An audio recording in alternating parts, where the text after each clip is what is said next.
Today I'm going to be trying out a new version of Easy Homemade Liquid Rust Remover, so stay tuned.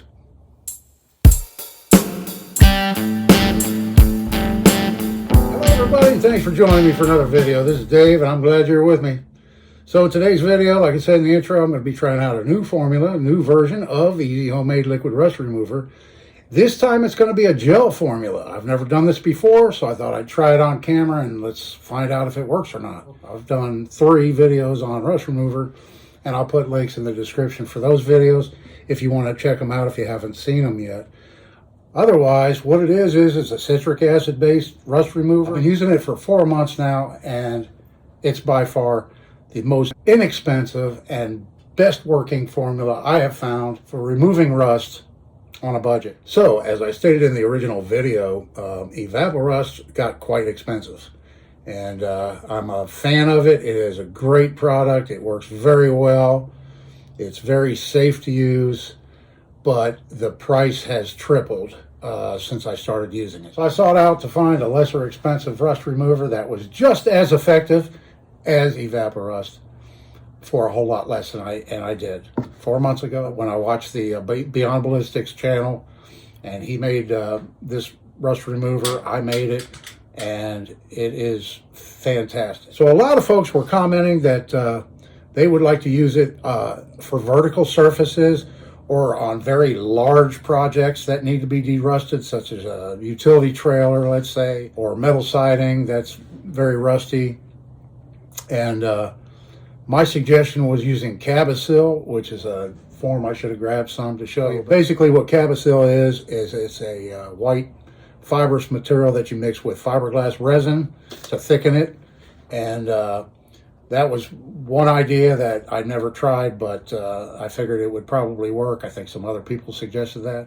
So today we're going to go ahead and mix up a batch of Easy Homemade Liquid Rust Remover gel form. Okay, so in order to make this, you're going to need your citric acid powder. There's mine. You're going to need baking soda. You're going to need some liquid dishwashing soap. You're going to need a heat source, a pot,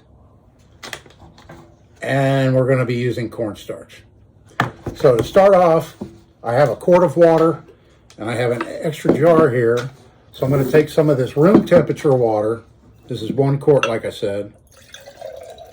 And I'm going to put in, about that much so that I can start off by making my starch slurry. Like I said, I've never done this before, so this is going to be guessing. But I will measure everything so that in case it does work and you want to try it, you can do it. So there's 1. About 2. And there's 3 tablespoons. I want this nice and thick, so I'm going to do 4 tablespoons of cornstarch. Corn flour, you may call it. I'm just using a chopstick to stir it. Okay, and there's our starch slurry. I'm going to set that off to the side. And then I'm just going to mix everything. This is just an old fondue pot that I use out here in the shop. I use it to melt wax, all kinds of stuff. I did clean it out, so it's ready to go. Okay, I'm going to take the remainder of my quart of water, pour it into my pot, and to that, I'm going to add 3.5 tablespoons of baking soda. You know what? Before I do that, let's go ahead and test the pH of my water. I have some litmus paper here. I also have a pH meter. Yeah, so I just have some regular old litmus paper here. I'm just going to go ahead and test my water before I start so that we can see. And as you can see right there, we're right at 7 pH, neutral, which I expected because it's just tap water. We're going to add 3.5 tablespoons of baking soda. All right, and there's 2, 3, and that's about a half. And the nice thing about this formula is it's super safe. You don't need to wear gloves. You don't need any personal protective gear. Okay, we have our baking soda mixed with our water. So now we're going to add 7 tablespoons of citric acid. If you remember from high school chemistry, you always add acid. So I've already have my baking soda and water mix, so this is going to fuzz some. But if you do it slowly, it's not bad at all. There was 2.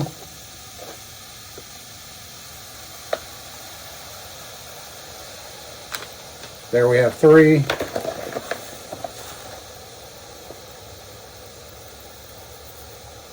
4. Okay.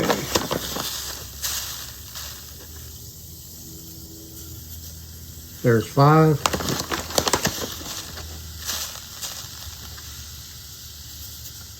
6.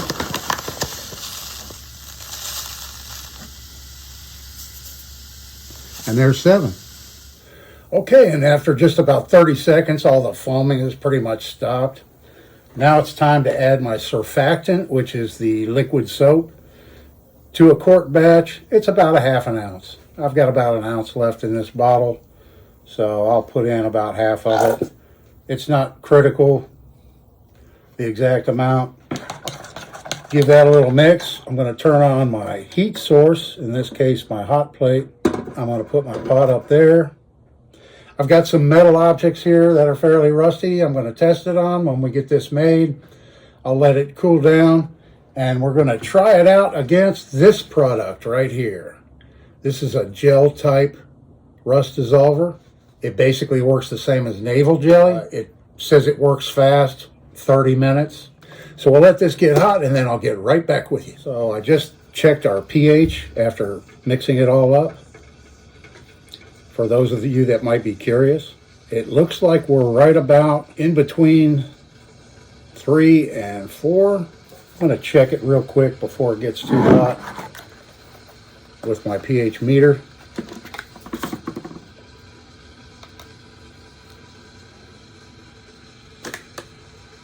Two, 3, 4, 5, 6, 7, 8, 9, 10, 11, 12, 14, 15, 16, 17, 18, 19, 20, 22, 23, 24, 25, 26, 27, 29, 30. 30 seconds.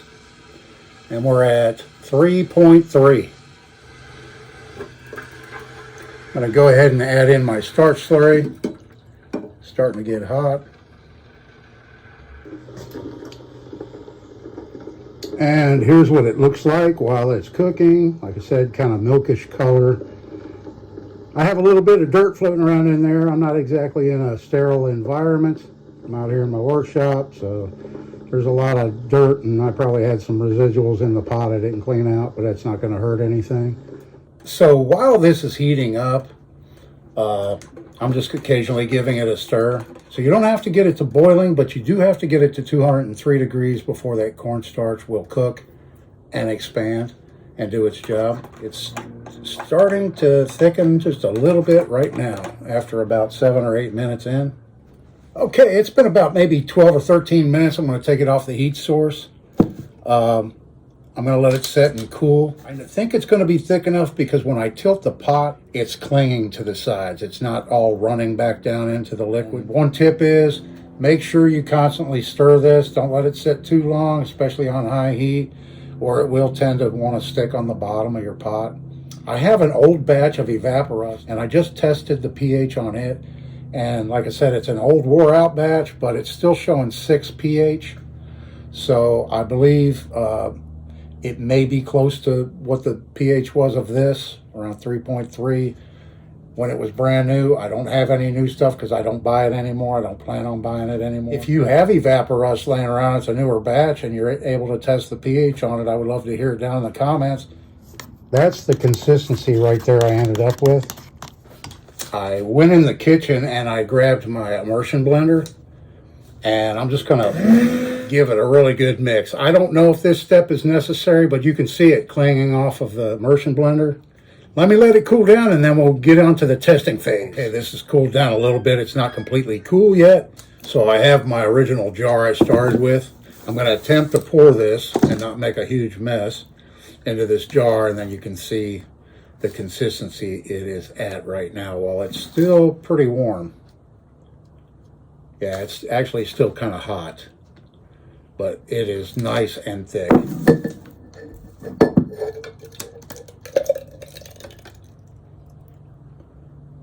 Okay, and so here is our easy homemade rust remover gel form. It's all nice and cooled off.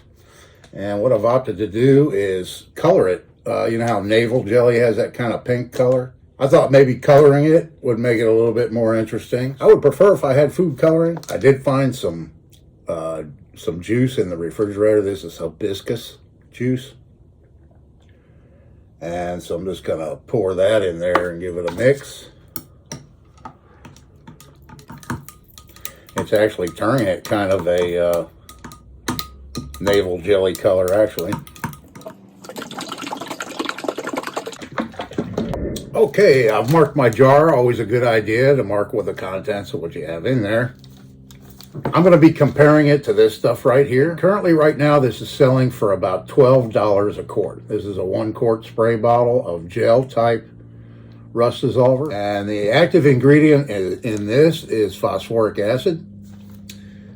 And here we have a much safer version, citric acid. So this would cost about $48 a gallon. Quite a bit cheaper. Let's see how they work. Okay, here we go. I have no shortage of rusty things laying around to test. I chose these punches right here because they're all equally rusty. It's just surface rust mainly. Doesn't look like there's really any pitting in them. But they all have kind of an equal amount of rust on them. There, as you can see. And this is a spray formula, but I'm going to go ahead and pour a little bit out and brush it so that both of these are applied the same way. It says it works in 10 to 30 minutes for light rust and to keep it wet.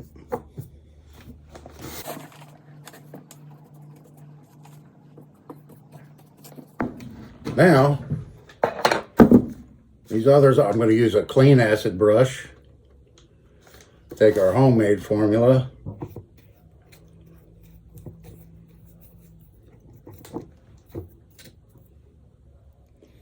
It's clinging very well, as you can see. Hopefully you can see that.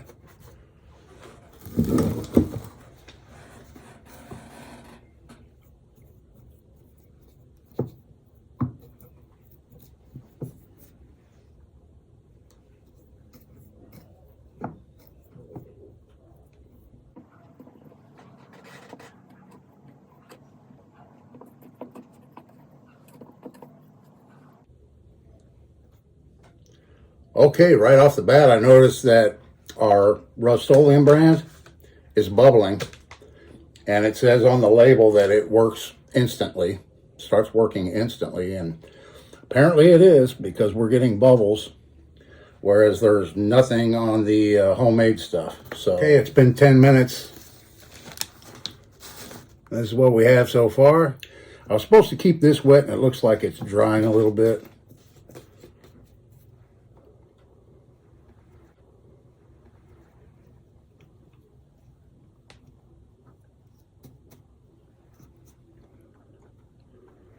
So I'm going to reapply it.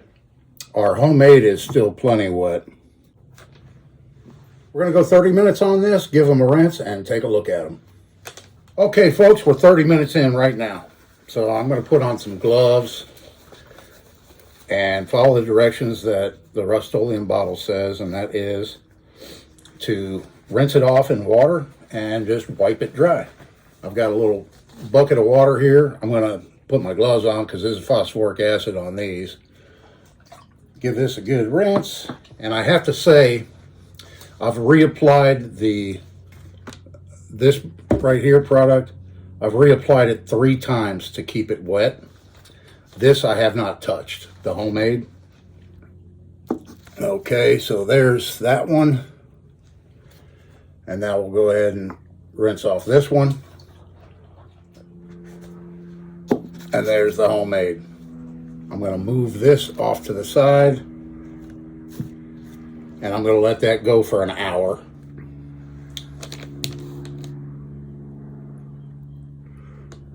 So here's a look after 30 minutes of the name brand product. And here's our homemade.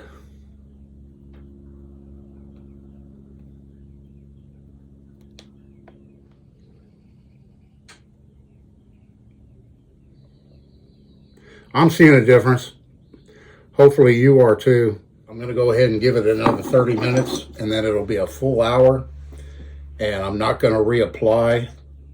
Like I said, I've done these 3 times already to keep them wet. And I suspect the reason for that is that this stuff's quite a bit thinner so that it's able to spray. You're paying $12 a quart for mostly water with a little phosphoric acid and maybe a couple other ingredients in it. I'm not sure. Okay, it's been about an hour, a little bit over an hour, and I'm going to go ahead and rinse these off and we'll take a look at them. So let me get my gloves back on. So we'll start with the 2 Rust-Oleum punches, and let me dry them off real good. So a lot of times when I do this, after I take it out, rinse it and dry it, I'll spray it with WD-40 to prevent flash rusting. Well, this is interesting. This is very interesting. All right, we'll take a closer look. Here's our commercially made formula after 1 hour.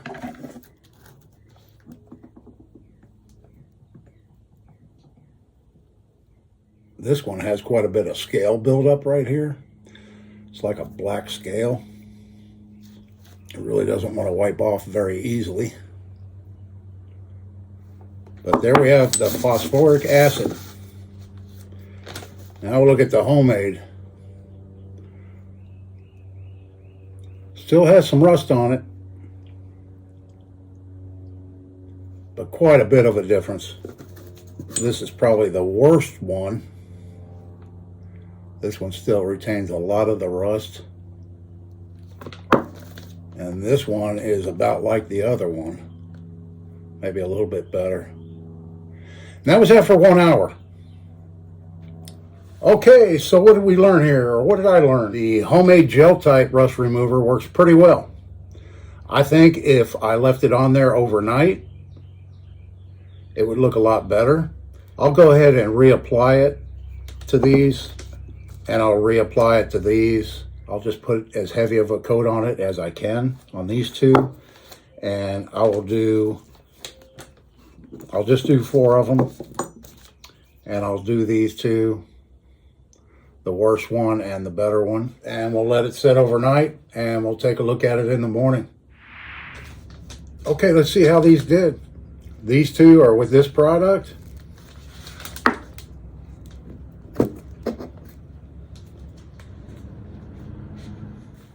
Okay, let's take a look at these.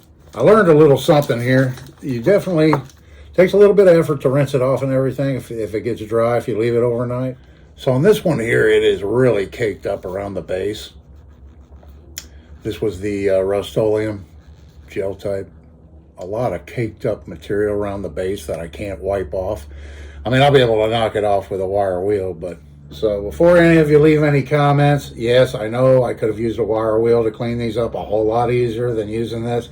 This is just what I used to test it with. Okay. I wanted something to just see how well the gel, the homemade gel especially, would cling to it without it running off, and if it would stay on there long enough to get rid of the rust. The other piece looks a little bit better. It also has some of the black caked up scale, but it converted all the rust and did a really good job. Now let's look at the homemade formula. This one also has a little bit of buildup. Not as much, but it does have some. It still has some rust down here, and I suspect that's because this was down in the holder and air didn't get to it, but it converted all the rust for sure. And it was a little bit difficult to get off. You definitely don't want to let it dry hard, or it's a lot more effort to take it off. Here's the other one, and I think out of all 4 of these, this one looks the best. It did a really good job. There again, just a little bit of scale right there, but it did a really good job taking the rust off. So we learned a couple of things. We learned it actually does work. We learned don't let it dry, keep it wet, which is what the instructions say on this bottle anyway. And 10 to 30 minutes. Definitely don't want to spray this stuff on something and leave it overnight. You're going to get a lot of scale buildup from that dried gel, and yeah, and it's going to be difficult to remove. So here's the brushes I used, and this is kind of interesting. This is the brush I used with the Rust-Oleum product, with the phosphoric acid, and it took the plating off right here. You can see that plating has been completely removed from it. And on this one, virtually nothing, the homemade. So that's interesting. So I colored this, if you saw in the beginning, with hibiscus juice, or hibiscus tea, if you want to call it that.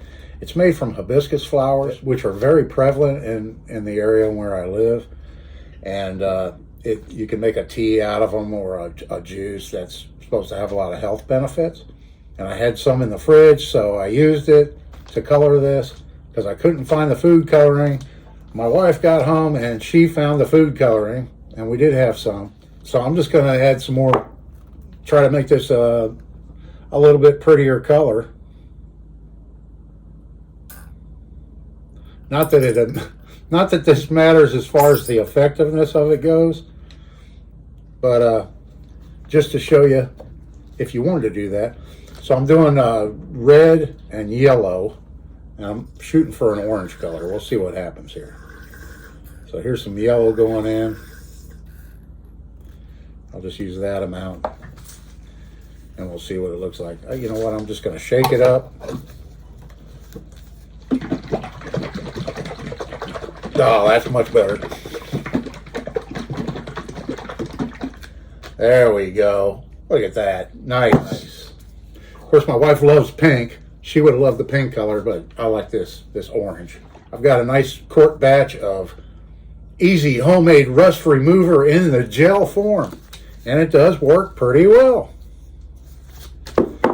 So anyway, I hope you enjoyed today's video. Leave me a comment. Let me know what you think. This was all new to me. This was just an experiment, like I said, to see if I could do it. Definitely get some use out of that gel formula when I have a larger area, or something that is too big that I cannot submerge down in my liquid bath. That's where the gel form comes into play, is when you have such a large object and you don't have enough of the liquid or a big enough container to fit it in there. You can use the gel type, and effectively you can get the same results. So let me know what you think down in the comments. I love hearing from you all. So this was a fun little experiment, and I hope you enjoyed it. I hope you consider subscribing to my channel if you're not already. Please hit that like button. It really does help my channel out. And thank you so much, everybody, for watching. I hope you're having a great day. This is Dave. See you in the next one.